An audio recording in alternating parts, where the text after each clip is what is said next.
A lot of doctoral students hit the literature review and assume the job is simple. Read a mountain of articles, summarize what you read, prove you belong here.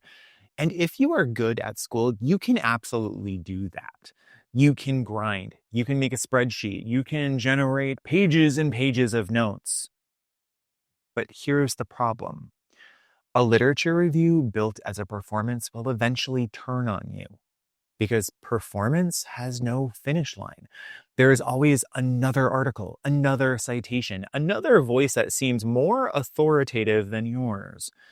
And over time, effort starts to feel like progress, even when the work itself is not actually moving you anywhere. And this is where a lot of EdD students get stuck. Not because they cannot read research, not because they are not capable, but because the literature review is being asked to do the wrong job. I'm Nick. This is Dr. Cranky Pants Teaches, and if you're doing an EdD and trying to write a literature review like a PhD student, that's going to get exhausting really quickly. Also, it's unnecessary.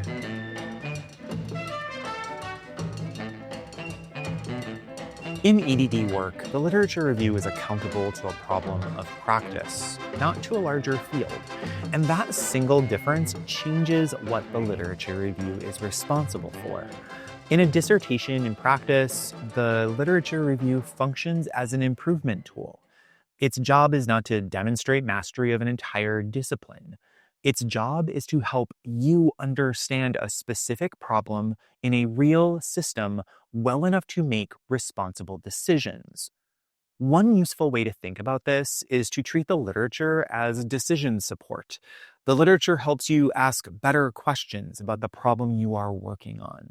It helps you compare different explanations, anticipate likely consequences, and understand what has been tried in other contexts and with what kinds of results. You are not reading to map a field. You are reading to make sense of a situation. And that difference matters. This is where the theory of improvement comes in. In EdD work, the literature review supports the development, testing, and refinement of a theory of improvement. Early on, the literature helps you clarify how the problem has been defined, what explanations exist, and what kinds of responses seem plausible. As the work continues, the literature helps you revisit those assumptions. What still holds? What needs to change? And what have you learned about the system that shifts how the problem looks? The literature review does not freeze at the beginning of the project. It evolves alongside the work. This is also why actionability matters more than exhaustiveness in EdD literature reviews. That does not mean the work is less rigorous. It means that the rigor is defined by alignment. In EdD work, rigor shows up as relevance to the problem, coherence across sources, attention to context, and careful judgment about what ideas are usable in a particular setting. Reading everything is not the goal. Reading what helps you understand and respond to the problem responsibly is. And because of that, EdD literature reviews often draw on multiple forms of knowledge. Peer-reviewed research matters, but so does practitioner knowledge. Organizational and institutional data, policy documents, community knowledge, and lived experience. What counts as literature is guided by a simple question.